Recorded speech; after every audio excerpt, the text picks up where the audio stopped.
Ce podcast est sponsorisé par Cogence, cabinet de conseil expert en supply chain. Cogence optimise votre performance et votre résilience en plaçant le client final au cœur de chaque transformation. Pour plus d'informations, rendez-vous sur cogence-consulting.com. Quand tu reçois une facture logistique de ton prestataire, généralement c'est 10 pages A4 avec des centaines de lignes de dépenses qui parfois ont des intitulés qui changent d'un mois à l'autre. 40 € pour un sous-vêtement, même s'il est bien fabriqué, ça reste un produit d'équipement, donc 40 € c'est assez cher. Donc on a lancé le projet Révolution. C'est un engagement industriel. On a engagé 400 000 pièces auprès d'un réseau industriel de fournisseurs d'usines. 1 € dépensé, c'est 1 € qui doit être investi et qui doit nous rapporter de l'argent. Donc on est vraiment au millimètre sur tous les sujets. Et ça nous a permis de lancer le projet Révolution avec un prix de vente divisé par 2, donc 25 € en unité, 20 € en pack. Et pareil, succès immédiat, on le lance en avril. Et cette première réception, elle nous tient une semaine. Donc au bout d'une semaine, on tombe en rupture. Bien sûr, il y a l'image de la start-up. Maintenant, c'est une PME industrielle qui fait vraiment des volumes et qui propose un bon produit à un prix de vente un peu plus accessible.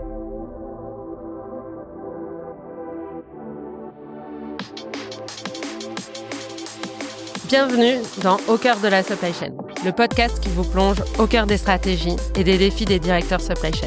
Ils partageront ici leur retour d'expérience, ils vous parleront de leurs projets ambitieux, leurs idées pour demain, de leur vision du métier et aussi des obstacles qu'ils ont réussi à surmonter. Je suis Julia Trial, consultante en supply chain depuis plus de 15 ans et fondatrice du cabinet de conseil Cogence.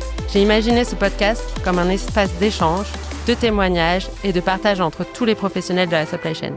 Bonne écoute!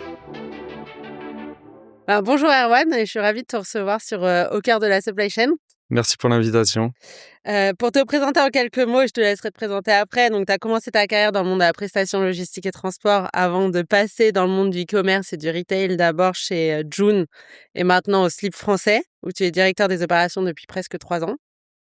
Dans cet épisode, on va revenir sur comment la supply chain a participé au retour à la rentabilité du Slip Français. On en a pas mal parlé ces derniers mois, donc peut-être que les auditeurs en auront entendu parler. On détaillera les leviers, logistique, transport, service client, etc.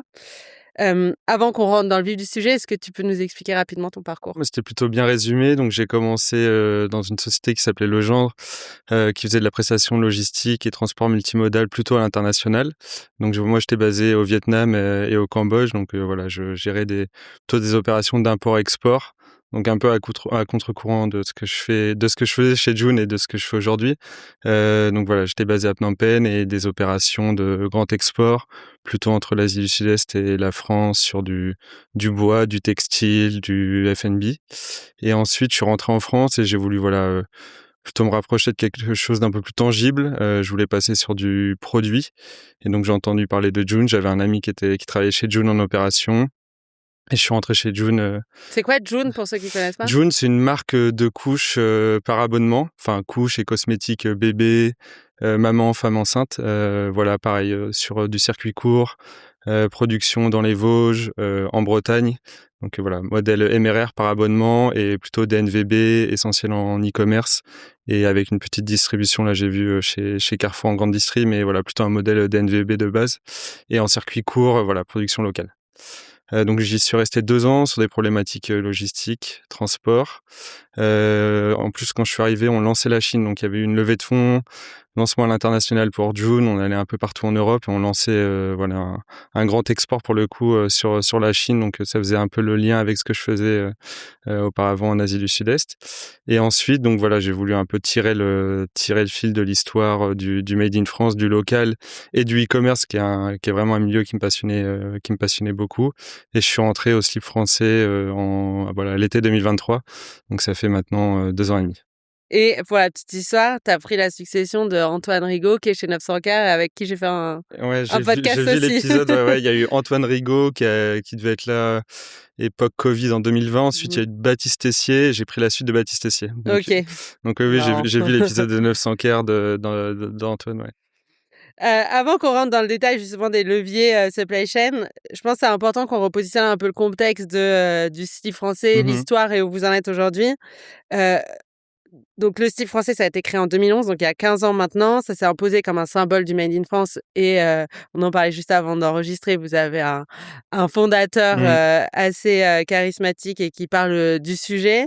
Donc vous avez construit une marque forte, très orientée direct to consumer. Mmh mh. L'entreprise a connu une phase de très forte croissance jusqu'à atteindre 25 millions d'euros de chiffre d'affaires en 2020, porté par l'élargissement de l'offre, les différents canaux et cetera. Après bon, un peu de complexité, Mmh.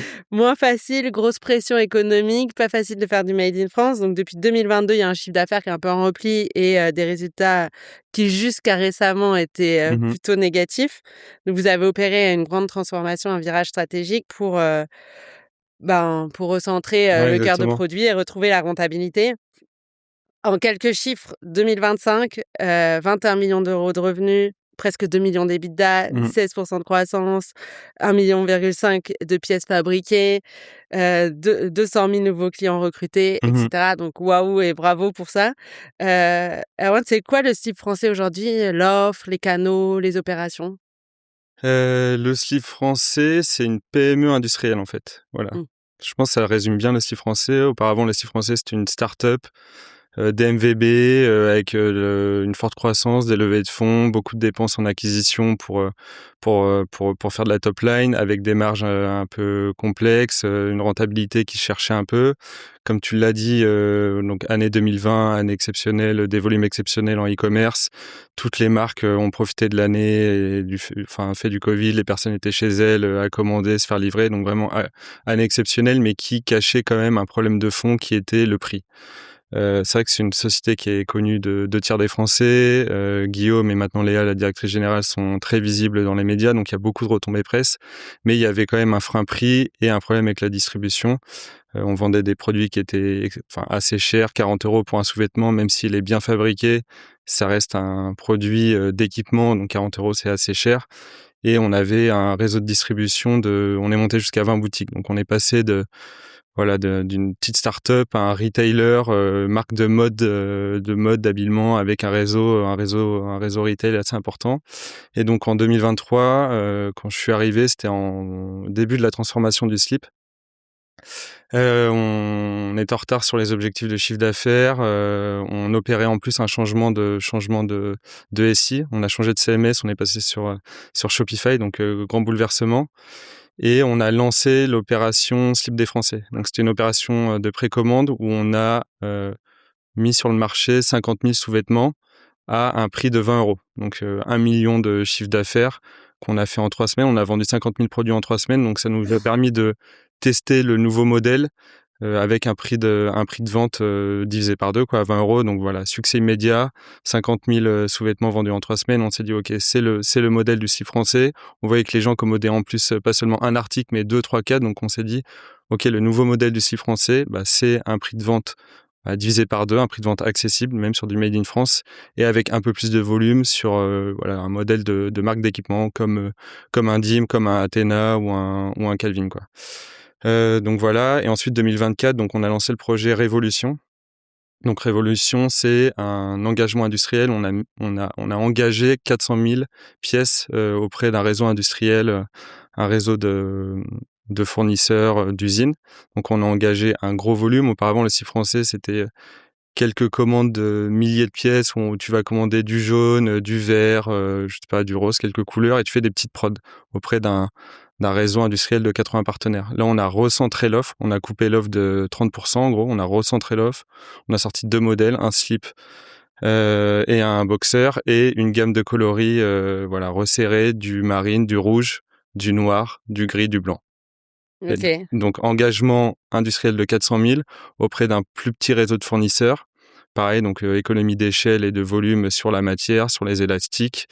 Gamme resserrée, plus de rupture de charge au niveau des usines où du coup on coupe et on confectionne, des séries de marine, de rouge, de noir. Et ça nous a permis, de lancer le projet Révolution avec un prix de vente divisé par 2, donc 25 € en unité, 20 € en pack. Et pareil, succès immédiat, on le lance en avril. On engage 400 000, mais on fait une première réception de 100 000, et cette, première réception, elle nous tient, une semaine, quoi. Donc au bout d'une semaine, on tombe, en rupture parce que on avait engagé, je sais plus, un peu toutes les couleurs. En fait, on se rend compte que les gens prennent beaucoup de blanc, de rouge, enfin bleu, blanc, rouge, prennent beaucoup de blanc, de rouge. On avait un peu sous-estimé nos prévisions de vente sur ces coloris, donc on tombe vite en rupture et voilà, succès immédiat. Donc tout ça pour dire que le site français, bien sûr, il y a l'image de la start-up depuis 15 ans, mais c'est vraiment devenu une PME industrielle. Maintenant, on a notre usine à Aubervilliers qui s'appelle Bonne Nouvelle, enfin une usine dont le slip est actionnaire majoritaire qui sort 4000 pièces, 20 000 pièces semaine. Donc 4000 pièces jour, 20 000 pièces semaine. Donc voilà, maintenant c'est une PME industrielle qui fait vraiment des volumes et qui propose un bon produit à un prix de vente un peu plus accessible. Mmh. C'est marrant que, tu dises que maintenant vous avez votre usine ou en tout cas Mmh. celle où vous êtes, actionnaire Mmh. majoritaire. Je me rappelle plus exactement les détails, mais justement on parlait tout à l'heure de 900 Care où Antoine disait, ben, eux aussi, Mmh. ils ont cet enjeu d'avoir une usine dans la qu'ils allaient avec un plan de rachat pour eux en l'occurrence. Ouais. Mais en fait, c'est un des facteurs clés de succès Ouais, bien de ce sûr. Made in France, de sécuriser, la production, Ouais, bien sûr. parce qu'il y a pas un réseau Non. d'usines, suffisamment fort aujourd'hui. Il y a un tissu industriel, qui a perdu, voilà, beaucoup d'emplois, depuis les années 90. La filière textile française, c'est 90 emplois coupés depuis les années 90, beaucoup de formations qui sont arrêtées. Donc des capacités de production qui sont plus basses qu'elles n'étaient il y a, plusieurs décennies. Donc c'est vrai que quand on a des gros objectifs de vente et qu'on veut mettre beaucoup de produits en vente, en distribution sur le marché, parfois on manquait un peu de capacité de production. Donc ça faisait sens de monter notre usine en Île-de-France, en plus qui est un bassin d'emploi assez riche pour la filière textile française. Donc c'est vrai qu'on courait parfois soit après un prix de revient qui nous permettait pas de garantir un prix de vente derrière à 25 €, soit après les capacités de production. Donc voilà, le fait de monter une usine, elle est un peu dans le sens de l'histoire. Donc aujourd'hui, l'usine Bonne Nouvelle, c'est 60 salariés, je crois, les derniers chiffres qu'on a eus, 60 salariés, et c'est 4000 pièces jour. Donc c'est une grosse... À l'échelle de la production de sous-vêtements en France, c'est une grosse usine. Super. Du coup, là, on a parlé de l'offre, donc recentrer Ouais. l'offre, de la production avec, cette nouvelle usine, des volumes qui vont avec ce recentrage de l'offre et qui permettent de réduire, le coût. Finalement et on va revenir après dessus dans le détail, d'autres leviers plutôt logistique, transport, service client et cetera. Vous avez cherché des leviers partout. Mmh. Donc là, on a peut-être abordé les 2 mastodontes ou les plus visibles. Comment est-ce que c'est un projet d'entreprise, ce retour à la rentabilité et comment est-ce que tout le monde travaille à son échelle sur, le moindre, j'ai envie de dire petit levier qui va avoir un impact sur la marge? Ouais, on dit souvent qu'on est un peu au millimètre, nous. Donc c'est vrai qu'on enfin, on est au millimètre sur tous les sujets et parfois ça peut être un peu, ça demande pas mal d'énergie aux équipes et aux partenaires qui nous accompagnent, parce qu'on est vraiment au millimètre. On rentre sur tous les sujets, les coûts. Voilà, un euro dépensé, c'est un euro qui doit être investi et qui doit aller, qui doit nous rapporter de l'argent. Donc on est vraiment au millimètre sur tous les sujets. Sur la partie opération, donc moi j'ai un scope un peu différent des intervenants que tu as eu auparavant, qui ont plutôt un scope un peu plus amont avec de la SNOP, du demand. Moi je suis plutôt sur un scope un peu plus aval avec de la distribution, des piliers transport logistique et le service client, expérience client, où tu as aussi des grosses lignes de dépenses. Et donc en fait, il y a eu pas mal de travail avec le contrôle de gestion, la finance et aussi initié par Léa qui vient de l'industrie, donc vraiment du temps et de l'argent, quoi. Enfin Mmh. vraiment des secondes et voilà, regarder chaque ligne, parce que l'industrie c'est ça aussi, quoi, c'est un modèle de renta. Et donc on a eu cette culture de rentabilité qui a été un peu infusée au slip, voilà, l'été 2023, on va dire. Donc on a regardé le centre de coût des opérations, qui est le plus gros centre de coût du slip français. C'est à peu près 3 millions d'euros. Donc c'est devant l'acquisition, devant le marketing, c'est un gros centre de coût. Et ensuite, on a décortiqué un peu toutes les lignes de dépenses. Donc premier pilier, logistique, transport. Et ensuite, service client. Et donc quand tu reçois une facture logistique de ton prestataire, généralement c'est 10 pages A4 avec des centaines de lignes de dépenses qui parfois ont des intitulés qui changent d'un mois à l'autre. Donc il a fallu digérer un peu cette facture, la mettre dans un modèle avec des centres de coûts et ensuite des sous-centres de coûts par canal de distribution. Donc nous on a le retail, le wholesale et le e-commerce, maintenant la grande distribution. Et voilà, et un peu regarder les ratios de dépenses sur chaque centre de coût et quelles étaient les variables d'ajustement de certains coûts en fonction des canaux de distribution. Donc, tu as parlé on peut parler du panier moyen, de l'indice de vente, du prix de vente moyen. Donc voilà, il y a pas mal d'indicateurs qu'on regarde et ensuite on s'est dit, OK, ces indicateurs, ils sont clés, il faut qu'on les regarde, il faut qu'on soit au millimètre sur ces indicateurs pour avoir des ratios de dépenses, log et transport qui soient contenus, quoi. OK, donc finalement des indicateurs qui sont très, sales, marketing, Exactement, ouais. panier moyen et Ouais. cetera, mais qui ont été, mis en avant avec un angle très opération, de Mmh. dire, en fait, quand le panier moyen, il est, je sais pas à quel moment ça switch quoi, Ouais. il est à temps, bah, l'impact sur les coûts logistiques, transport, il est de temps et donc faut qu'on rééquilibre tout ça, Ouais, quoi. bien sûr. En fait, on s'est rendu compte qu'il y avait une grosse volatilité sur notre dépense de logistique et transport en fonction de la top line, enfin du chiffre d'affaires qu'on avait en e-commerce notamment, parce que le e-commerce, c'est 80% en gros du chiffre d'affaires du site français. Donc en effet, quand tu as un panier moyen qui baisse de 30% ou je sais pas, un taux de discount, tu fais beaucoup de discount sur ton site. Là, on est en Saint-Valentin. Si on fait beaucoup de discount sur la Saint-Valentin, si tu as, je sais pas, 10% de chiffre d'affaires, pour faire le même chiffre d'affaires, il te faut 10% de commandes en plus potentiellement.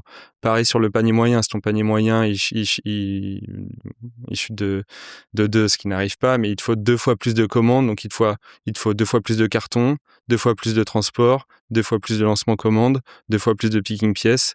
Donc voilà. Donc, c'est les ordres de grandeur qu'on a et donc on a un point toutes les semaines avec tout le commerce. Donc voilà, retail, wholesale, e-commerce, où on regarde justement ces indicateurs et on se dit, OK, s'il y a une dégradation du panier moyen de tant d'euros, attention parce qu'on a anticipé et on sait que l'impact sur la dépense log, sur la dépense transport, il est de temps. Pareil sur l'indice de vente. Avant, le site français, on vendait 2 articles à 40 euros, ça faisait un panier moyen à 80 euros. Maintenant, on est une marque d'équipement, on vend en pack. Donc notre indice de vente, c'est plus 2. 2, c'était 2023. Maintenant, on est passé à 5. Donc c'est énorme. C'est 3 pickings en pièces en plus sur toutes tes commandes, avec en plus un panier moyen qui a légèrement baissé. Et en plus, on a de la croissance sur le chiffre d'affaires e-commerce. Donc on fait beaucoup plus de picking pièces qu'en 2023. Là, par exemple, en 2025, on fait 50% de plus de pièces expédiées qu'en 2024. Donc l'impact log, il est immédiat, quoi. Mmh. Donc voilà, et voilà, un peu pareil sur le taux de discount, bien faire attention à pas trop dégrader le discount sur le site parce que derrière, en log, pour faire le même CA, il nous faut beaucoup plus de coûts, beaucoup plus de commandes, beaucoup plus de picking. Donc concrètement, finalement, vous avez pris vos factures log transport, si on fait Mmh. simple, vous les avez décortiquées et vous Mmh. avez créé un modèle pour pouvoir affecter chaque ligne à des Exactement, centres de coûts, sous-centres exactement. de coûts, comme tu le disais. Et aujourd'hui, ce que je comprends, c'est que vous avez une mécanique, peu importe l'outil Excel ou autre, qui vous permet de piloter ces coûts et Mmh. de dire au commerce: «Attention, là, Ouais. on en est sur, le panier moyen, les discounts et cetera. Voilà l'impact sur la marge par rapport à nous, nos coûts». Ouais, exactement. Donc vous pilotez et beaucoup plus finement. Beaucoup plus finement, on a nos ratios en tête, on sait que la prépa B2C, c'est à peu près 45% de notre facture logistique. Le stockage, c'est 20%. Si on est au-dessus, ça veut dire, sauf si on se surstocke en prévision de temps forts commerciaux, sinon c'est qu'on a un problème. Le retour, on sait que c'est tant de pourcents. On a un centre de coût broderie, donc on sait que, en fait, si on offre trop si on pousse trop la broderie en gratuité sur le site, en fait, derrière, on va dégrader totalement les dépenses logistiques. Donc voilà, on a nos indicateurs et nos ratios de dépenses sur chaque centre de coût, sous-centre de coût et ensuite on l'affecte au canal et voilà. OK, hyper intéressant. Et donc du coup, avec toute cette analyse, finalement, vous avez trouvé quoi comme levier, logistique, transport, service client? Alors on a donc déjà l'indice de vente, panier moyen, maintenant on a nos ordres d'idées. Mmh. On s Mmh. on sait quelle est notre cible et enfin je te donne un exemple assez simple, c'est que on peut pas se permettre de vendre que des packs de chaussettes sur le site français. Une paire de chaussettes, c'est 9,90 €, mais c'est le même picking qu'un pyjama ou qu'un pull. Donc si ta typologie de commande, c'est essentiellement des chaussettes, en fait, ça peut pas marcher au niveau de ta dépense log transport. À l'inverse, si tu vends des pulls et des pyjamas et que tu mets qu'un pull à 100 € et un sous-vêtement à 20 €, ça te fait un panier moyen à 120 avec 2 articles. Là, ça marche très bien, sauf que c'est pas ça qui porte ton chiffre en e-commerce. Ce que tu vends, c'est des packs de sous-vêtements de monocouleur ou multicouleur. Donc c'est ça qui porte ton chiffre. Et c'est avec cette typologie de commande qu'on a retravaillé voilà l'ensemble de notre facture log et transport et qu'on a axé et fléché nos négociations avec nos fournisseurs. Donc d'abord sur la partie logistique. On a des projections de vente sur l'année 2025 qu'on a tenu, même dépassé, 2026 pareil. Et donc on axe nos négociations sur des centres de coûts qui sont qui représentent l'essentiel de notre facture log. Et donc voilà ce qu'on fait. Ensuite sur la partie transport, par exemple, on a resserré notre plan transport sur la partie B2C. Avant, on avait un plan transport qui était dispersé, on va dire, sur plusieurs acteurs. Je ne vais pas les citer, mais vraiment une dizaine d'acteurs. Nous, on a recentré notre plan de transport en B2C autour de 3 acteurs. Un acteur pour le point relais, un acteur pour le domicile et un acteur pour l'express. Donc, ça nous a permis d'avoir des volumes de négociation avec ces transporteurs directement et faire baisser nos coûts de transport en fonction, bien sûr, des négos qu'on avait et des objectifs de croissance.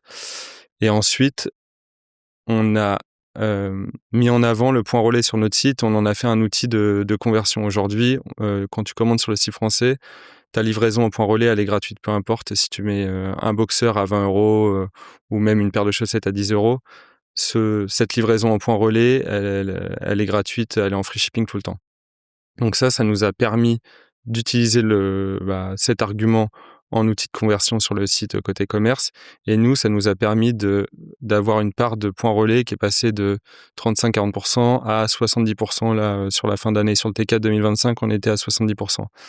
Du coup, 70% de points relais qui a le coût de transport un peu le plus faible chez nous, ça nous a permis de descendre le coût moyen par colis sur le B2C de 10-15% par rapport à l'an dernier. Donc ça, c'est un autre axe d'optimisation qu'on a eu l'an dernier, quoi.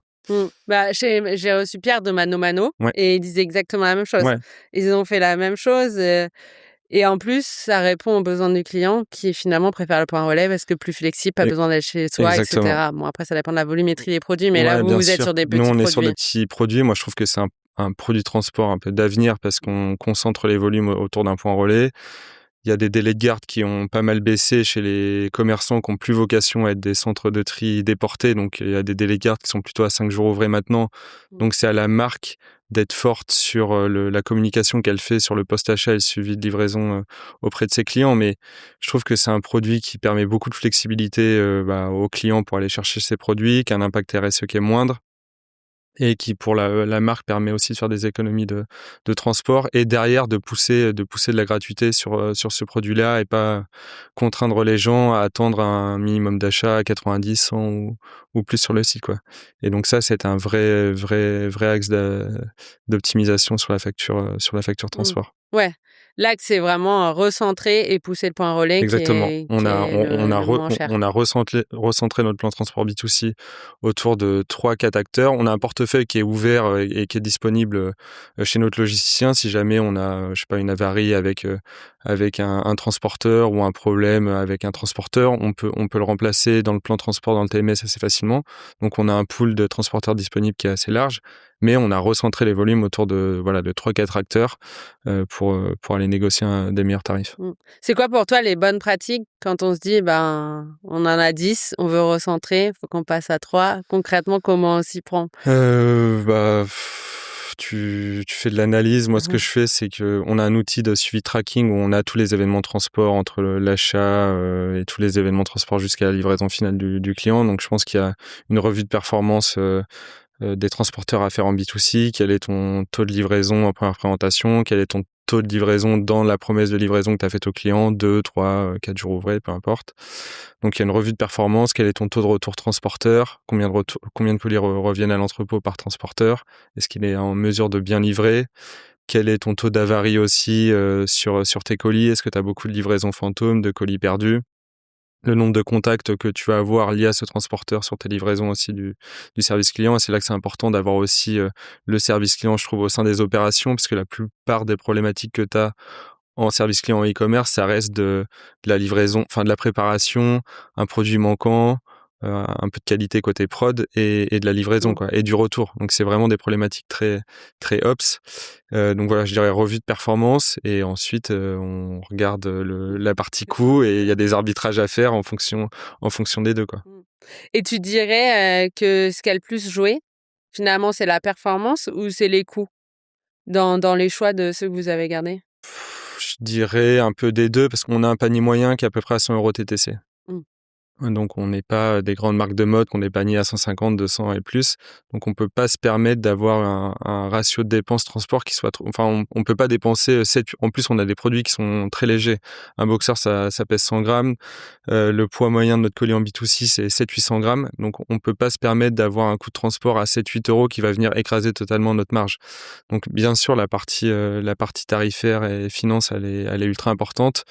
Mais derrière, si on veut montrer que le made in France est possible en e-commerce, il faut être en mesure d'avoir un bon produit, mais de bien de le livrer dans les temps. Donc bon, c'est un peu une réponse neutre, mais je te dirais que c'est un peu Ouais. c'est un peu un Il mix y des en a 2, pas quoi. un qui a pris le dessus Non, non, plus que non, non, l'autre. non, non, non, non, c'est sûr. OK, donc super cet recentrage, transport avec ces 2 axes, on va dire, Ouais. service et prix. Tu Mmh. disais que sur la log, vous avez aussi analysé toutes les lignes Ouais. pour renégocier certaines lignes. Mmh.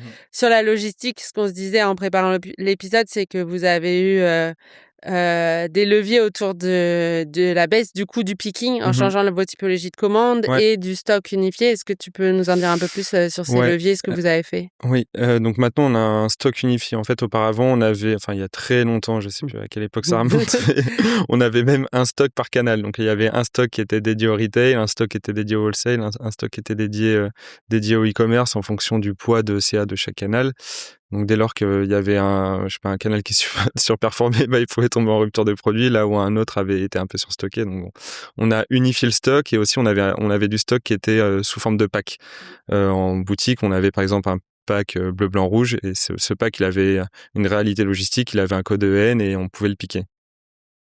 Ce qu'on a fait, on a unifié le stock et on a lancé du pack à la volée. Donc maintenant, tout notre stock, il est sur de l'unitaire. On a du stock en bleu, en blanc, en rouge et on fait des packs à la volée et la direction de l'offre qui fait le développement produit et qui pousse les produits aussi, qui décide voilà ce qu'on va lancer comme vague en H, PE et les capsules qu'on va faire, va dire voilà les packs qu'on va constituer et pousser auprès du client. Donc quand tu vas sur le site du site français, tu vois que sur la homepage, tu as beaucoup de packs bleu, blanc, rouge, gris, blanc, noir.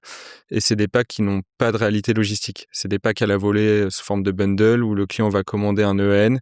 Tout de suite, on va le décomposer et ça va être, on va le décomposer en EN unitaire sur les coloris des packs qui ont été choisis par le client. Donc, ce stock unifié, ça nous a permis de réduire le surstock sur du stock de pack qui sortait pas, éviter le risque de rupture sur des unitaires quand tu avais du stock sur du pack et dedans tu avais un unitaire mais que tu pouvais pas vendre individuellement. Donc ça nous a permis de limiter le risque de rupture et de pouvoir servir tous nos canaux selon des règles de priorisation, d'affectation du stock et de chiffre d'affaires. OK et concrètement, enfin, quand tu expliques Ouais, l'idée, ça paraît ouais. simple. Concrètement, comment tu te dis: «Bah, c'est fini les packs, on a, un produit sur le site qui est pas la réalité du produit dans Ouais. l'entrepôt». Comment tu fais tout ça? C'est beaucoup de dev, on a un CTO qui Mmh. nous accompagne, c'est beaucoup de dev. On a un PIM dans lequel on vient faire des correspondances entre un EN parent et un EN enfant, donc c'est beaucoup d'enrichissement du PIM. Et ensuite, c'est beaucoup de paramétrage et ensuite, comment tu passes à un stock unifié? Tu dépacks. Oui. Donc, on a eu des opérations de dépacking à l'entrepôt où on passait des commandes de sortie. On disait à l'équipe logistique, tu viens chercher dans cet emplacement des packs trio avec tel EN. Tu dépacks, tu nous fais une entrée en stock sur tel EN. Voilà. Donc, parfois, c'est l'offre qui nous donnait les consignes de nous dire, en fait, là, vraiment, j'ai une rupture sur le blanc, donc il faut que vous nous trouviez du blanc dans l'entrepôt. Comment on trouve du blanc? On dépack. Ou alors, on a fait venir du stock des boutiques aussi. On a fait venir pas mal de packs en retour où il y avait du blanc, par exemple. On a fait des retours, on a dépacké, on a remis du stock unifié. Donc voilà. Le pack en boutique, il continue d'exister? Non, le pack en même pas en boutique, boutique? il y a des épuisables où il y a encore des vieilles références où tu as du pack, mais pareil, on a la même mécanique de pack à la volée, sauf qu'elle n'est pas merchée avec une photo sur le site, elle est expliquée avec une PLV au client et par le responsable de boutique et les vendeurs, où voilà, on a une incentive à l'achat dès lors qu'on passe sur du pack. Mmh. Donc c'est la même mécanique, sauf qu'elle est pas elle est pas merchée comme sur le site internet. Ouais. OK. Dans ce passage à The Stock unifié Mmh mh. et unitaire, Mmh mh. c'est quoi ce qui a été finalement le plus difficile? S'il y avait un truc qui a été galère, c'est quoi? Ce qui est galère, c'est,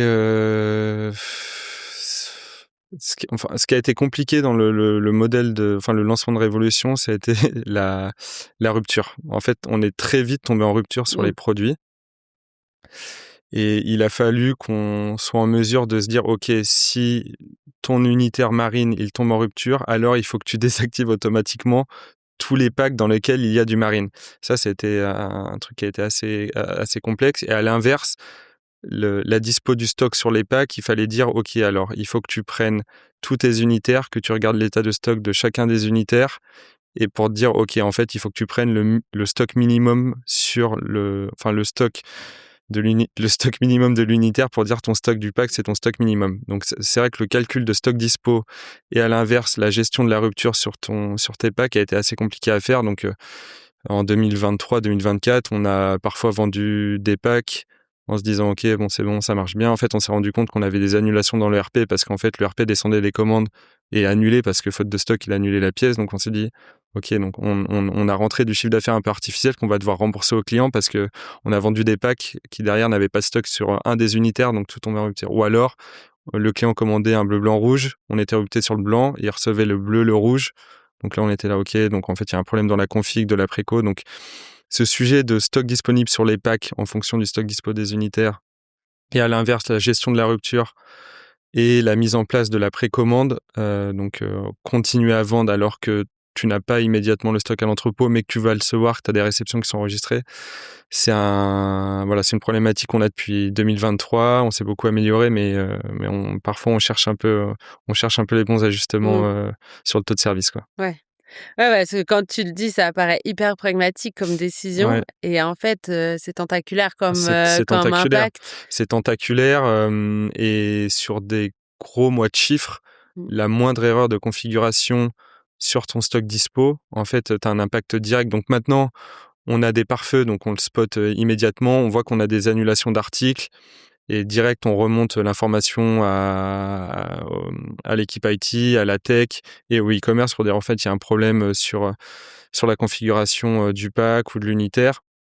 Mais heureusement, maintenant, on a les bons pare-feux, mais c'est vrai qu'on s'est fait quelques frayeurs où on devait rembourser, voilà, des clients parce qu'on a eu des articles annulés ou parce qu'on avait un problème de configuration de haine. Donc en fait, ils recevaient pas le bon produit et en fait, sur des temps forts comme novembre et Noël, l'impact, il est colossal, quoi. Donc il faut vite bien l'identifier, bien le contrôler et réparer assez rapidement, Mmh. quoi. OK. Donc Bah, voilà. gros impact SI et Ouais, offre, ouais, gros impact drivé SI. par la supply, Ouais, enfin la ouais, logistique, ouais, ouais, pour optimiser ses ouais, coûts, quoi. ouais, gros impact. Un autre exemple, c'est que donc parfois on est en précommande sur le site où on dit au client en fait ton produit sera dispo dans une semaine parce qu'on n'a pas encore le stock, il est en cours de production à l'usine à Aubervilliers par exemple. Donc quand tu commandes un pack de 3, on descend la commande dans le RP, mais on la descend pas en logistique parce qu'on n'a que 2 pièces de dispo en stock et on descend la commande uniquement quand elle est complète. Mais dès lors qu'il y a des gros volumes de précommandes positionnées, notamment à Noël, on a déjà eu le cas il y a 1 an ou 2. En fait, dès lors qu'on rentre une grosse réception de marine qui va permettre de débloquer tout un tas de commandes, en fait, on a eu le RP qui a planté et qui a fait du multi-XP.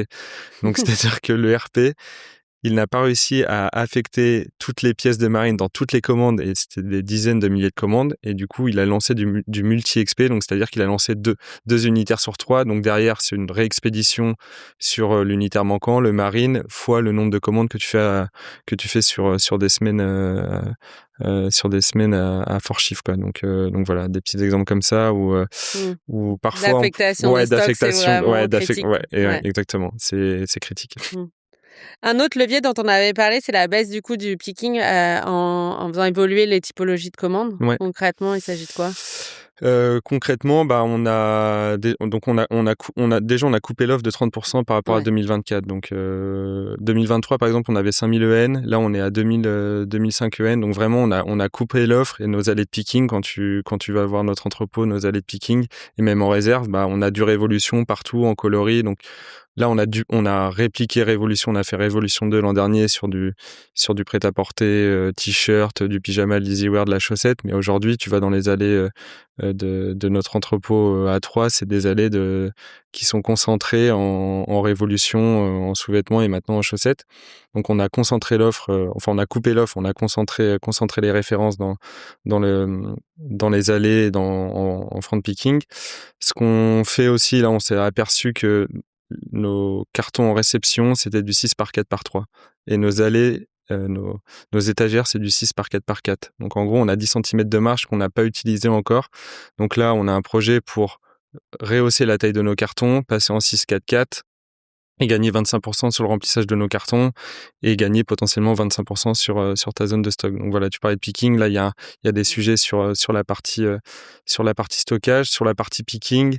On a une configuration des packs bundle qui est un peu spéciale. C'est que quand tu vas commander, je reprends l'exemple du pack bleu, blanc, rouge.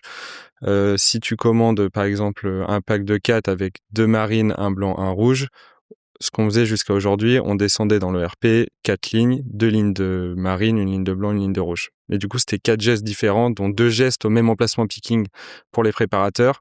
On a fait un dev avec notre CTO où on s'est dit, OK, dès lors que tu as le même EN dans une commande qui n'a pas de perfectionnement, c'est-à-dire qui n'a pas une broderie positionnée ou un emballage dédié sur l'unitaire, alors tu mutualises tes quantités sur le même EN.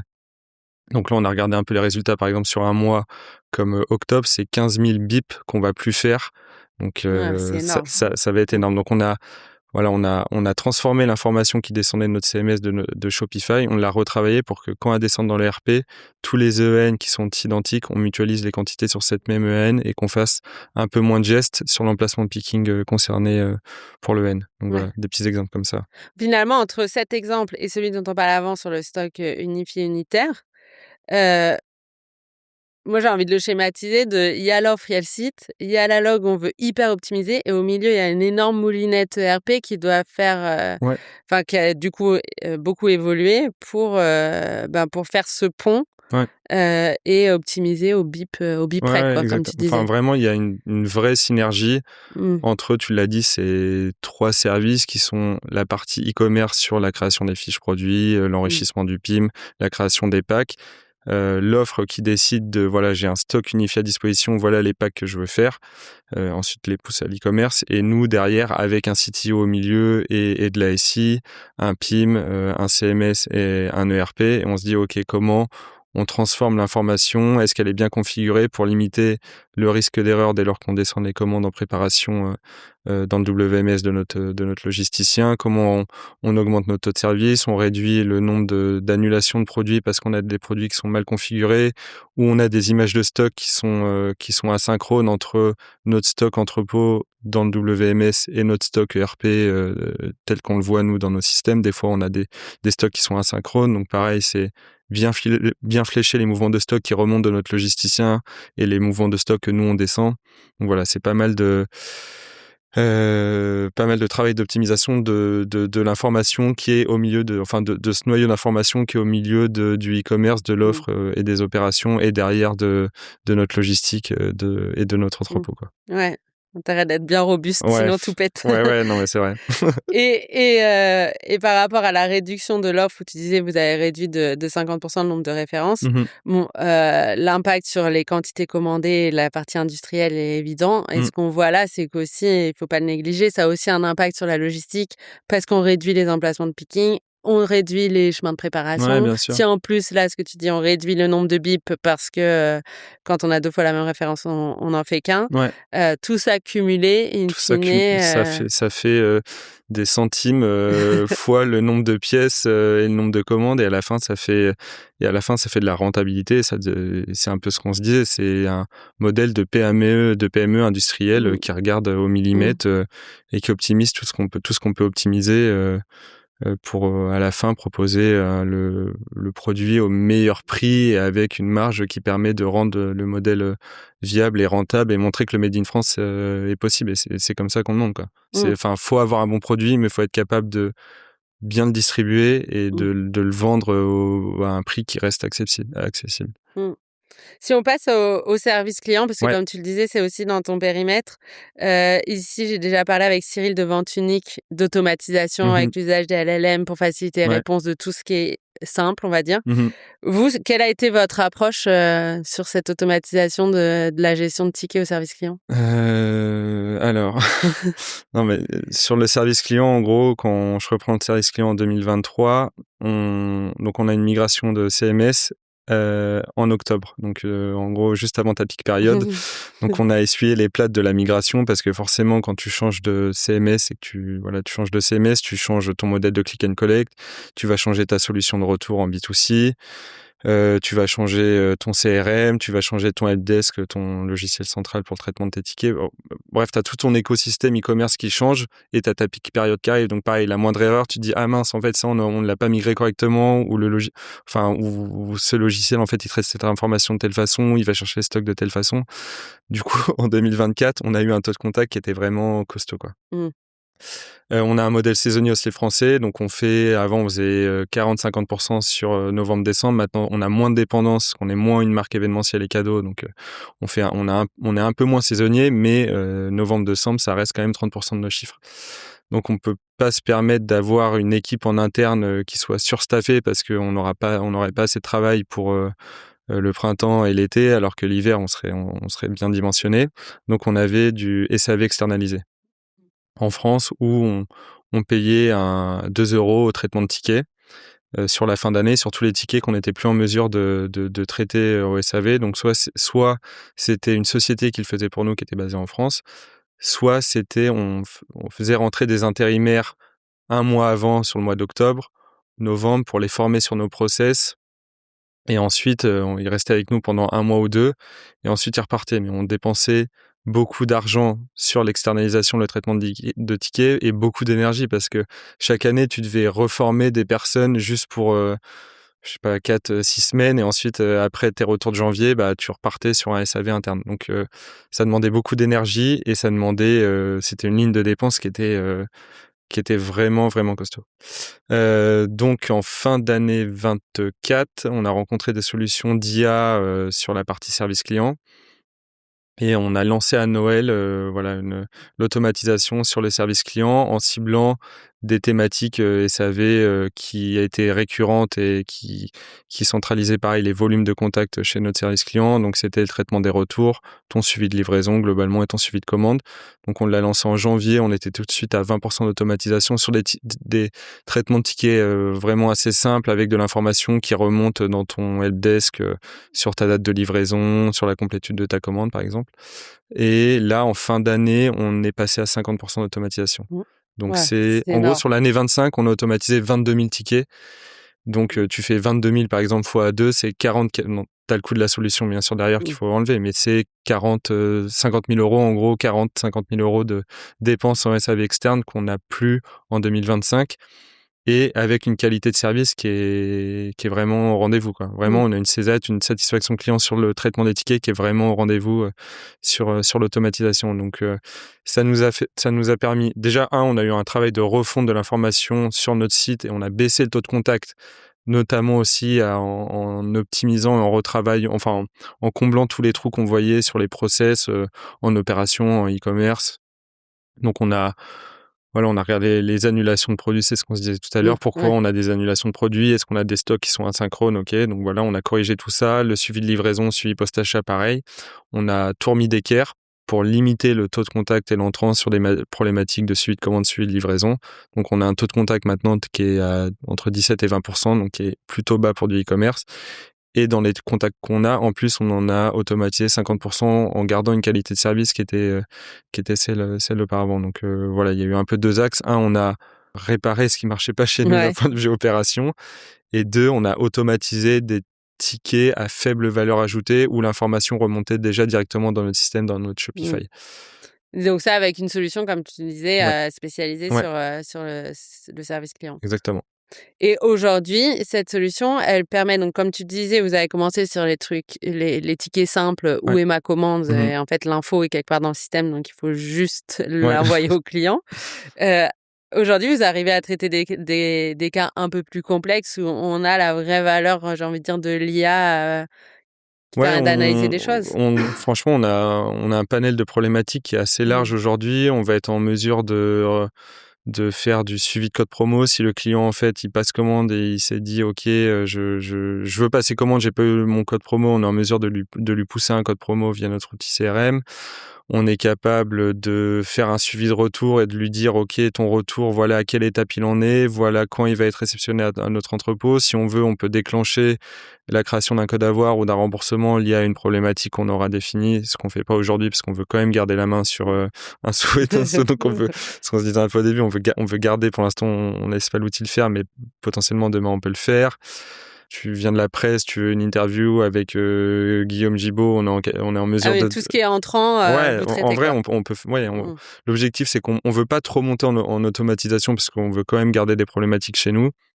Et enfin, quand tu gardes du SAV interne, ton SAV en interne, c'est un peu tes lanceurs d'alerte aussi sur tes opérations. Ils vont être en mesure de te dire, ou sur la prod, ils vont être en mesure de dire, en fait, on a un problème récurrent sur ce produit, ou on a un problème avec cette EN, peut-être qu'il faut vérifier l'emplacement de picking, il y a peut-être une inversion sur les réceps ou sur le picking. Donc, je pense que c'est vraiment important de garder une part d'interne importante. Mais aujourd'hui, on peut être en mesure d'automatiser vraiment tout un tas de problématiques. Voilà, si tu as envie d'interviewer Guillaume Gibaud, tu peux nous envoyer un message automatiquement. L'outil va comprendre que tu veux une demande de presse ou de partenariat et on va te rediriger vers la bonne adresse mail qui reçoit ces demandes-là. Donc voilà, il y a un panel qui est assez large aujourd'hui sur les problématiques qui sont traitées côté SAV.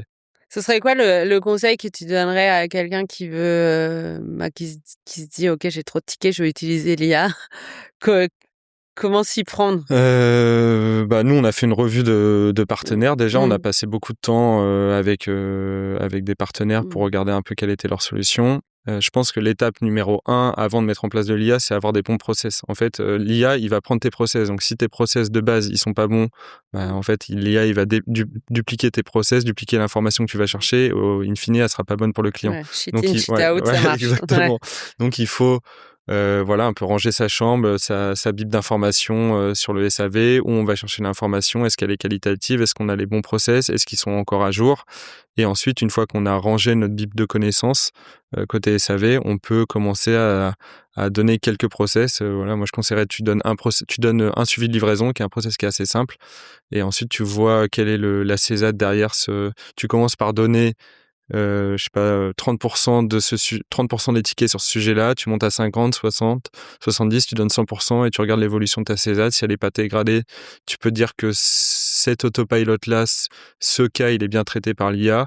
Du coup, tu passes au Ouais, suivant et ainsi. t'entraînes process par process. Ouais, exactement. OK. Ouais, donc bien choisir la solution et être propre pour Être pouvoir propre, entraîner sur une ouais. base, de process Ouais, qui est avoir propre. une bible de connaissances qui est carrée, les bonnes macros, les Ouais. bons process, la bonne Mmh. information. Et en amont, bien sûr, déjà, côté opération, e-com, prod, avoir Mmh. le bon produit, la bonne qualité, les bons Mmh. process à l'entrepôt. Voilà. Oui, Un peu c'est plus qu'on là-bas. arrive à la fin du flux. Ouais. Et ce qui est intéressant et encore une fois, comme j'ai abordé ce sujet service client e-commerce avec, Cyril de Vente Unique, il en a parlé de cette boucle vertueuse et de Ouais. l'intérêt d'avoir le service client. Donc ce que tu disais, c'est qu'aujourd'hui, vous gardez la main sur un certain nombre de sujets pour avoir Ouais. ces alertes. Bon, évidemment, on peut se dire demain l'IA, elle est capable d'alerter. Et elle le fait, Elle le fait déjà. déjà, L'outil ouais. qu'on a, on a des reporting qui nous dit attention tel produit, attention telle problématique qui est un peu récurrente, attention ton délai de traitement des retours en B2C à l'entrepôt, il est un peu trop long, qu'est-ce qui se passe? Est-ce que la validation des retours de ton entrepôt elle remonte bien dans le RP, est-ce qu'elle déclenche bien le remboursement dans ton PSP? Donc tu as déjà un peu cet insight côté IA qui remonte, donc déjà ça commence à venir quoi. Donc Ouais, super. ouais. En parlant des retours justement, un des leviers dont on avait parlé, c'était la baisse du taux de remboursement sur Mmh. les retours. Donc toujours pour aller chercher, la rentabilité. Qu'est-ce que vous avez mis en place et quel est le rôle des opérations dans ce levier-là qui paraît assez, marketing, finalement? Ce qu'on a mis en place, pareil, on n'a pas de service data, mais Tout le monde fait de la data. on n'a pas de service data, mais on est un peu à l'ancienne. Bon. On extrait de la data et on la traite sur Excel et on sort des dashs et ça marche. Pour l'instant, ça marche. Mmh. C'est peut-être pas scalable à l'avenir, mais ça marche très bien. On a regardé notre taux de retour à la ref, à la famille produit, sous famille produit, à la ref, pour regarder quelles étaient les raisons de retour des clients. Ce qu'on a fait, donc aussi, on a branché un guide détail intelligent avec de l'IA derrière, avec des clés d'entrée de morphologie, poids, taille, âge, permet de dire, OK, bah, en fait, si t'es un homme d'un mètre 83, de 75 kilos, de 33 ans, en fait, on te conseille plutôt la taille L parce qu'on voit que les personnes qui ont la même morphologie que toi, quand ils ont commandé de la taille M, en fait, c'était trop petit. Donc ça nous a permis de faire baisser notre taux de retour en volume. Donc, on a eu ce travail de faire baisser le taux de retour en volume côté client, pas seulement sur des retours clients, sur un taillant ou une couleur ou une matière, mais aussi, par exemple, sur le taux de retour transporteur. Donc, en fait, tous ces sujets-là, c'est pareil, c'est un peu de la performance transport. Pour limiter le nombre de retours que tu as à l'entrepôt qui vont être facturés, il faut que tu regardes quelles sont tes grosses poches de retour, entre guillemets. Bien sûr, 80%, c'est du retour client, mais tu peux avoir du retour transporteur qu'il faut optimiser.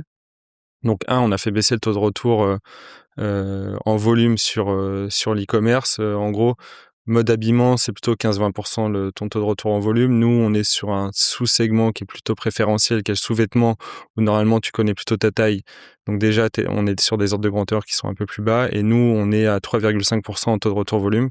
Donc, ce qui est quand même assez faible. Donc, on l'a bien fait, on l'a bien fait baisser en interne. Donc, tu as le taux de retour et ensuite, tu as le taux de remboursement. Donc, quand on reprend l'histoire en fin 2023, on regarde toutes nos lignes de dépenses et on voit que, en fait, en CA à la journée, on perd quand même pas mal en remboursement dans Shopify. Donc, on regarde pourquoi on rembourse. On rembourse parce qu'on a des retours transporteurs avec le client. Quand tu ne l'as pas livré, il ne veut plus attendre une réexpédition. Donc, il demande un remboursement. Et on remboursait beaucoup pour des raisons de retour. En gros, on n'arrivait pas à faire de la rétention sur des retours clients avec nos solutions de retour. Donc, on avait une rétention qui était à peu près à 15% sur les retours clients. Donc, il n'y avait que 15% des clients qui allaient sur de l'avoir. Et tout le reste, 85%, allaient sur du remboursement. Donc, tu perds, c'est une vente que tu perds et un client qui est plutôt insatisfait parce qu'il a commandé chez toi et derrière, il n'a pas choisi un autre produit. Donc, ce qu'on a mis en place, on a retravaillé le parcours de retour en B2C où on a mis en place déjà un avoir boosté. Donc, par exemple, si tu commandes un produit aujourd'hui et que tu le retournes, on te propose un avoir boosté de 110% de la valeur. Donc, nous, ça nous permet de, garder le client et lui dire, OK, tu t'es peut-être trompé, on s'est peut-être trompé sur la taille qu'on t'a poussé ou t'aimes pas la couleur. On te donne un code à voir pour recommander un autre coloris, une autre taille et avec en plus 110%. Donc, tu peux acheter un peu plus que la valeur de ta commande. Donc, ça, c'est le premier levier qu'on a mis. Et ensuite, on a mis en place de l'échange sur la même taille, enfin, sur la même ref, sur une taille différente et sur tout le site sous forme de crédit d'échange. Donc, aujourd'hui, si tu commandes un produit et que t'aimes pas le produit, bah, tu peux utiliser un crédit d'échange et on te refait passer sur le site directement pour que tu choisisses un autre produit ou alors on te propose un changement de taille qui soit assez rapide. Ça, on l'a mis en place parce qu'on a réussi à bien verrouiller la réservation de stock pour ces commandes d'échange qui était un peu painful quand on l'a lancé. Donc, en gros, quand on a lancé l'avoir boosté à 110% et quand on a lancé les échanges sur une autre taille pour une même ref ou sur un autre produit chez Aussi Français, on est passé d'une rétention de 15-20% à 80% là en fin d'année. Donc, en gros, on n'a plus que 20% aujourd'hui, 20-25% de clients qu'on rembourse suite à des retours. Sinon, les 80% qu'on arrive à retenir, on les envoie plutôt vers de l'avoir boosté et du coup, ils renouvellent l'expérience sur le site français plus tard dans le temps ou alors directement avec un échange sur une autre taille ou sur un autre coloris ou sur un autre produit. Donc, 80% de rétention sur du retour, c'est plutôt fort et ça nous a permis de limiter les remboursements qu'on avait, les pertes sèches qu'on avait sur du CA en e-commerce. Quoi. Ouais, parce que ça coûte cher les retours. Donc, ça coûte cher. Comme tu dis, comment les baisser Ça coûte cher. Par erreur de commande, mauvaise taille, machin. Comment baisser ceux qui sont dus au transport. Donc là, clairement, c'est un levier dans le périmètre des opérations. Exactement. Et après, oui, ce sujet de la rétention qui est plus lié à du chiffre d'affaires que de l'optimisation opération. Ouais, bien sûr. Mais derrière, je te dis, c'est autant moins de remboursements que tu fais et autant de clients que tu arrives à garder, et potentiellement que tu vas réactiver plus tard. Parce que vraiment, un client qui te fait un retour et qui demande un remboursement, je sais pas si tu vas y Il avoir revient pas. il revient pas, tu vois. Donc soit tu as un mauvais produit, soit en fait juste Ouais. le client, tu lui as pas proposé la bonne couleur, il aime pas ton Mmh. coloris de saison, ou tu t'es trompé dans la taille et tu l'orientes vers Mmh. une nouvelle taille, tu lui renvoies gratuitement sa commande et voilà, et tu renouvelles l'expérience, quoi. Mmh. OK, bah, merci pour tous ces leviers. On se rend compte finalement, ce qui ressort de tout ça pour aller chercher de la rentabilité, c'est que c'est pas un bon, même si c'est révolution, et que c'est quand même une énorme transformation, c'est pas un grand projet si spectaculaire, c'est une somme d'actions Mmh. hyper concrètes, menées jusqu'au bout, bien analysées. Si c'était à refaire tout ça, qu'est-ce que tu ferais différemment? Et est-ce qu'il y a des endroits sur lesquels vous vous êtes trompé des leviers que vous avez cru être les bons et finalement qui en étaient pas? Je C'est à refaire, je pense qu'il faut bien embarquer tes partenaires Mmh. dans ta transformation, que ça soit tes partenaires, industriels, ton prestataire logistique, ton 3PL, ou tes partenaires technologiques. Parce que en fait, quand tu fais une transformation, tu l'as fait en interne, donc tu te fais des réunions, à rallonge avec tous les services, tu as quelque chose et tu es persuadé que ça va marcher dans ce sens-là et tu le mets en place. Soit tu as les alertes directement de ton logisticien ou de ton partenaire, technologique, où on l'a vu là sur le multi-expédition précommande, où on va te dire: «En fait non, vous auriez dû nous dire que vous alliez lancer la précommande parce qu'on aurait adapté, la solution à ce nouveau modèle». C'est plus le même modèle. Tu vends plus sur stock, tu vends une partie sur stock et l'autre partie t'attend des réceps. Donc je pense que si c'était à refaire, il faut embarquer davantage en amont dans les Oui, projets ouais. tes partenaires externes, qu'ils soient technologiques, logistiques, industriels, parce que t'as des évidences qui n'en sont pas pour tout le monde, dans la réalité, quoi. Donc Mmh. voilà, embarquer plus tôt, je dirais. OK, et c'est quoi, ici, on a beaucoup parlé de la relation supply chain marketing ou Mmh. sales au global. Là, il y a un sujet fort autour de la finance, contrôle de gestion. C'est quoi, pour toi, le facteur clé de succès d'une relation qui est vertueuse avec, la finance et le contrôle de gestion? C'est de les embarquer sur, ton périmètre et moi, j'ai la chance d'avoir un DAF qui connaît très bien les opérations et la supply, donc ça facilite les choses. Mais je dirais de bien embarquer, ton directeur financier, ton contrôleur de gestion sur, voilà, sur ton scope et décortiquer, enfin moi, j'ai vraiment passé du temps ligne à ligne à expliquer, avec l'ancienne équipe ce qu'étaient, les lignes de dépenses, à quoi ça correspondait dans la vraie vie et ensuite, voilà, c'est comme ça qu'on a co-construit, un budget opération qui tient la route avec, voilà, ses centres de coûts, ses sous-centres de coûts, les bons ratios et derrière, voilà, activer les bons leviers, avec la finance, avec, l'e-commerce, notamment. Donc, c'est un peu vulgariser ton métier et expliquer ce qui se cache derrière chaque ligne de dépense, en opération sur de la log ou du transport, quoi. Mmh. Et pour toi, comment on fait, pour inscrire cette logique d'optimisation après, on va dire, une année 2025 un peu Mmh. waouh, pour pas, que tout ça, ça retombe et garder cette dynamique dans la durée? Qui peut être épuisante, tu le disais à Ouais, demi-mot, au non, non, début. mais je le dis vraiment, c'est c'est pas à demi-mot vraiment, mais c'est épuisant, parfois. Hem, je je dirais que c'est la méthode. En gros, Mmh. tu lances un peu ton navire. Donc là, maintenant, c'est en marche. On a compris la méthode, on connaît nos ratios, nos indicateurs. Ensuite, si sur ton cap, tu dévies de quelques degrés, à gauche ou à droite, c'est pas très grave. Enfin, je veux dire, si mon IV, il chute de temps ou il augmente de temps, ou pareil pour mon PM, ou pareil pour mes ratios de dépenses, on va pas tout de suite, réagir. Par contre, si on voit qu'il y a une forte dégradation, OK, là, on va se dire: «Il y a un problème, il y a un problème sous-jacent, il faut qu'on le creuse parce que potentiellement, c'est systémique ou c'est lié à de la log ou à de la prod», ou voilà. Mais je dis enfin, faut garder la méthode, à réappliquer pour des nouveaux sujets, mais pour les sujets qu'on a optimisés et mis en place, je pense nous, là, on arrête de chercher de l'optimisation et gagner, je vais pas aller chercher 15% de rétention, enfin 95% de rétention Mmh. tu vois, sur les retours, par exemple. On se dit que 80, c'est bien. Si ça redescend à 70, c'est pas très grave. Par contre, faut pas que ça redescende à 30, quoi. Mmh. Là, c'est grave et il y a un impact chiffre derrière. Mais voilà, je dirais C'est du qu'on pilotage, ouais, quoi. c'est du pilotage. On garde la méthode. Si ça dévie un peu de quelques degrés, c'est pas très grave. On fera les comptes en fin d'année. Mais par contre, on connaît nos ordres de grandeur. Si on voit que ça flash un peu, OK, là, on prend les sujets. Mais sinon, on va pas repasser au millimètre des trucs qu'on a déjà repassés au millimètre, quoi. Sinon, Oui, sinon, tu fais que du contrôle de G, quoi. c'est sûr.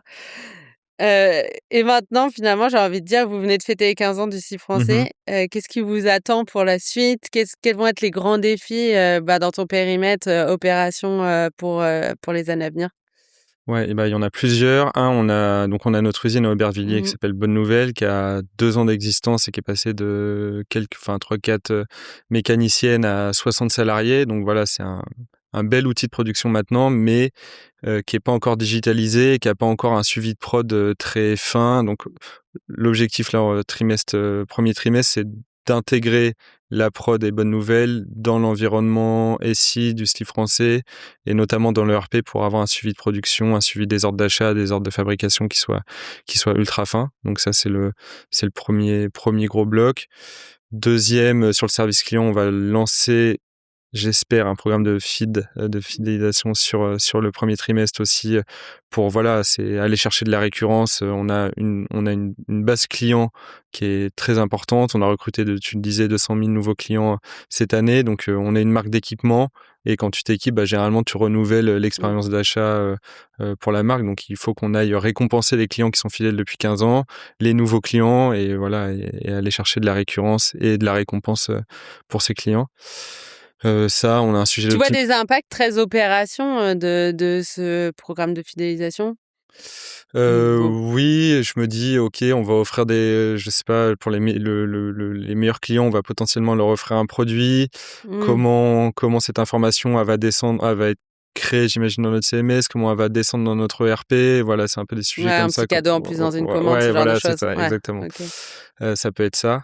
Donc voilà, je dirais là, les 2 gros sujets qu'on a, c'est un côté SAV, un programme de feed.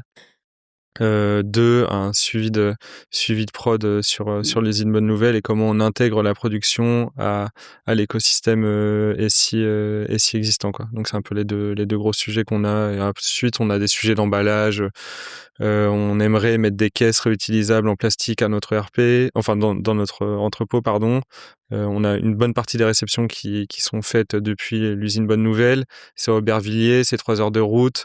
On a une navette presque quotidienne sur des livraisons. Est-ce qu'on remplace les cartons de récep par des caisses réutilisables et on fait une espèce de loop, de boucle entre la log et l'usine. Voilà, c'est des sujets un peu comme ça auxquels on Ouais, réfléchit. continuer à optimiser, Ouais, exactement. et à faire, et à croître. Ouais, Mmh. exactement. OK. Mes petites questions, de la fin, assez classiques. C'est quoi ton toc professionnel, la chose que tu peux pas t'empêcher de regarder dans une boutique, un entrepôt, une usine? Entrepôt, c'est, quand je vais à l'entrepôt à 3, c'est, je me balade dans les allées. Donc je me balade et je trouve, tu avais un de tes intervenants qui disait qu'il faut regarder comment est rangé un entrepôt et moi je trouve ça très juste. Il faut regarder les marquages, les emplacements picking. Est-ce que l'entrepôt est bien rangé? Est-ce qu'il est propre? Donc voilà, moi je me balade dans les allées, je regarde comment sont stockés nos produits. Est-ce que la taille du polybag elle est bien? Est-ce que la taille des cartons elle est bien? Donc il y a voilà, plutôt faire, les 1000 pas ou je sais pas, les 10 000 pas, peu importe, dans les allées, 1er point et ensuite, je trouve ultra important, c'est d'aller voir tout le monde. Mmh. Donc tu vas à la récep, tu vas au contrôle qualité, tu vas à la prépa, tu vas à la broderie, tu vas au contrôle des retours, tu vas aux tables d'emballage et tu poses des questions. Donc bien sûr, Mmh. tout le monde se connaît, c'est un peu une équipe déportée du style français finalement, Mmh.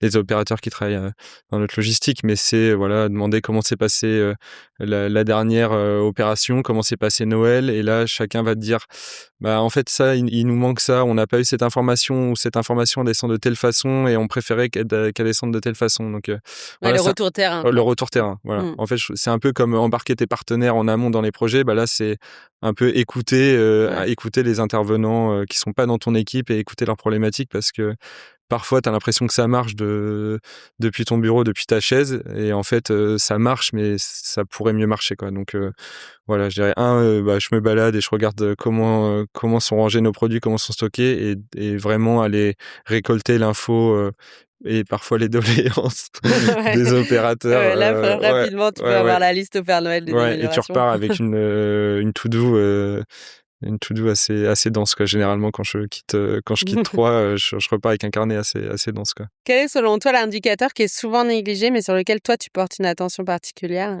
et pourquoi?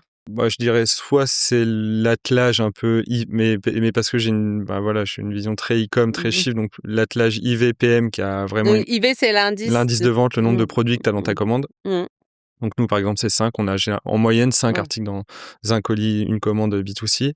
Donc je dirais attelage, panier moyen, indice de vente. Et sinon, enfin, c'est pas vraiment des indicateurs, mais c'est plutôt une méthode, c'est avant chaque lancement, bien aller faire un tour sur ton site. Être le client mystère, mystery shopper. Tu passes commande. Là, on lance la Saint-Valentin aujourd'hui, par exemple, et dans la to-do de ce matin, c'était, tu vas sur le site, tu commandes des produits Saint-Valentin. Il y a certains produits qu'on vend comme brodés, alors qu'en fait, c'est une broderie qu'on fait à la demande sur un unitaire. On va proposer un emballage cadeau avec le pack Saint-Valentin, par exemple. Donc, c'est tu parcourir le site, faire de l'ajout panier, descendre la commande, regarder comment est la commande dans le RP, comment elle descend dans le WMS, comment elle est traitée en logistique et se dire, OK, c'est bon, ça marche, le lancement peut se faire dans de bonnes conditions. Donc, voilà, un peu attelage IVPM, un peu la base chez nous. C'est la base, on l'a vu, un impact clé sur la marge. Ouais, exactement. Et 2, un peu se mettre dans la peau du client, mystery shopper, client mystère. Tu vas sur le site et parfois je passe du temps sur le site à rentrer dans des categories, des fiches produits, regarder si c'est bien configuré, quel état de stock à remonter sur tel produit, est-ce que c'est mon stock ERP, est-ce que c'est bien mon stock WMS. Voilà, donc, il n'y a pas qu'au go live d'un nouvel outil ou d'une évolution qu'on fait ça, mais finalement à chaque offre. Exactement, parce qu'on s'est déjà fait piéger par des lancements où on s'était loupé sur une config et en fait quand tu laisses passer plusieurs heures ou une journée, l'impact il est costaud, quoi. Et dernière question, si tu pouvais changer une seule chose dans le fonctionnement des supply chains mondiales, tu ferais quoi? Je dirais un peu plus de traçage, une supply chain un peu plus locale, courte, un peu plus transparente, mais parce que c'est ce qu'on fait aussi français, c'est ce que je faisais chez June et voilà, et c'est un peu sujet d'actualité, sujet des droits de douane, sujet de la relance de l'industrie en France, de la filière textile pour notre cas. Il y a le sujet du lait infantile, là, je suis jeune papa, t'as le sujet du lait infantile, on se rend compte que en fait toutes les marques ont le même fournisseur chinois sur un type d'huile. Donc voilà, je pense que à terme il y a déjà un mouvement de fond qui remonte sur du localisme, sur du vêtement, sur de l'alimentaire, mais j'espère que ça touchera un peu plus de secteurs. Plus local et plus traçable. Ouais, plus local, plus traçable. Voilà. Ok, merci beaucoup Erwan pour tous ces partages, beaucoup de chiffres, c'était hyper illustré, c'est cool et je pense que ça donnera pas mal d'idées à d'autres. Merci encore pour l'invitation, merci. Merci d'avoir écouté cet épisode d'Au cœur de la supply chain. Si vous l'avez apprécié, pensez à le partager autour de vous, à le noter 5 étoiles sur votre plateforme de podcast et à vous abonner. Avec ce podcast, j'ai envie de rassembler une véritable communauté de professionnels qui apprennent les uns des autres. Alors dites-moi, qui aimeriez-vous entendre ici ? Qui pourrait partager une perspective enrichissante ? Écrivez-moi sur LinkedIn pour en parler. On se retrouve dans 2 semaines pour un nouvel épisode avec un autre invité passionnant. D'ici là, prenez soin de votre supply chain et à très vite.